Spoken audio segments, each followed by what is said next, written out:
Great to talk to you. Thanks for having me on. John, Those applause never get old.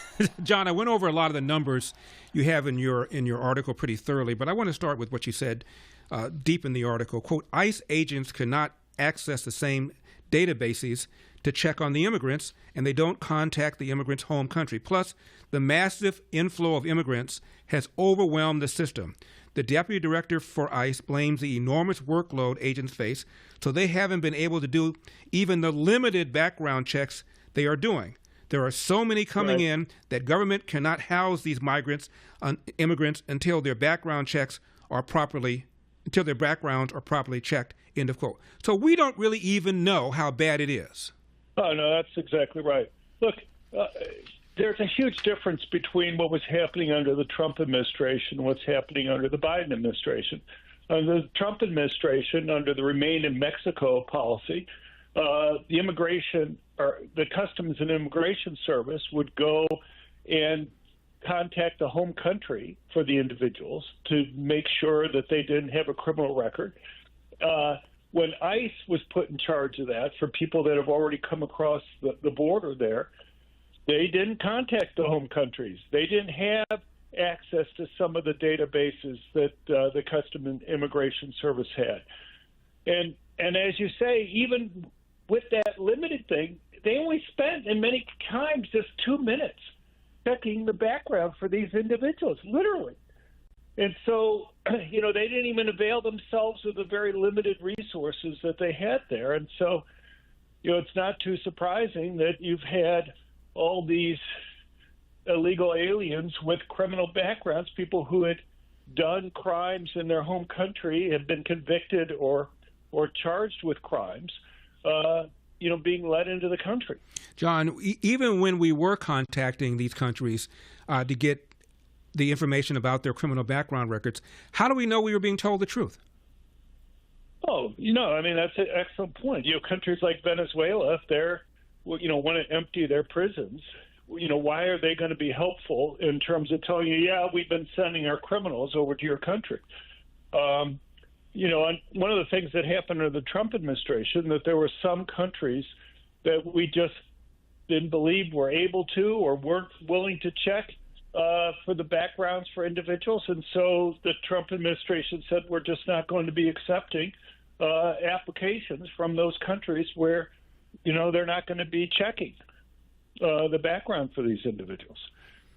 Now, these numbers that you write about go back over 40 years. You already touched on this a little bit. How much of this is under Biden? How much of this do you blame on Biden? I think most of it's under Biden.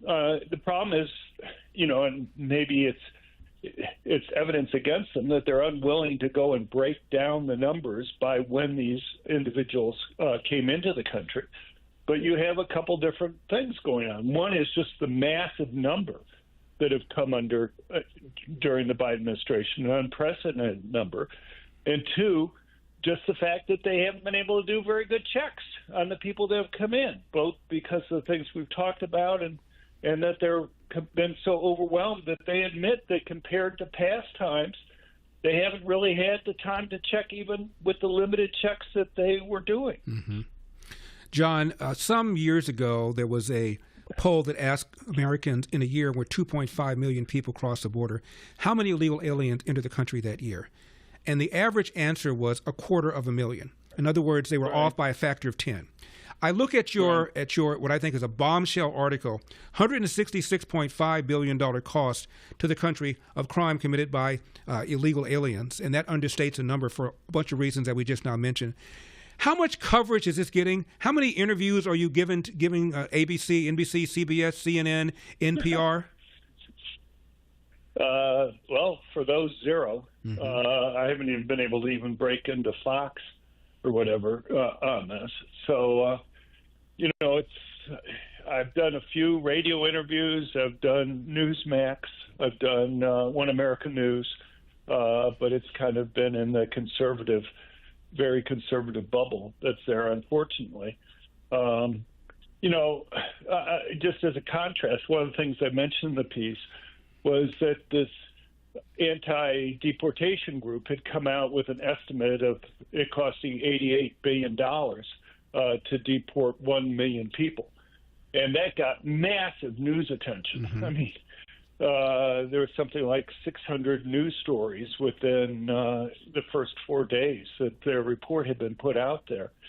And, one can go and talk about the problems that they have with their numbers.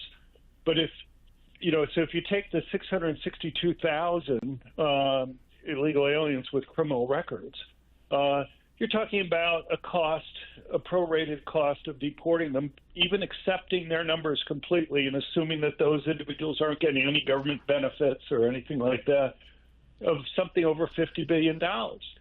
Well, $50 billion is about a third of the $166 billion cost from the victimization of the cost to victims of crime. So, it would seem like you would still get a huge return for deporting the ones that have been identified as criminals. And for many reasons, that's probably an underestimate of the 662,000 is probably an underestimate of the number of criminal illegal aliens in the country. And John, as you point out in your article, this assumes that an illegal alien criminal has committed just one crime, as opposed to the likelihood is that the criminal has committed several. Oh yeah, I mean, you look at any data we have on criminals in the United States, like the typical murderer, 90% of them have an adult violent criminal record. You go through and there's data that indicates that the average murderer may have committed like 11 crimes before they're finally caught for doing murder.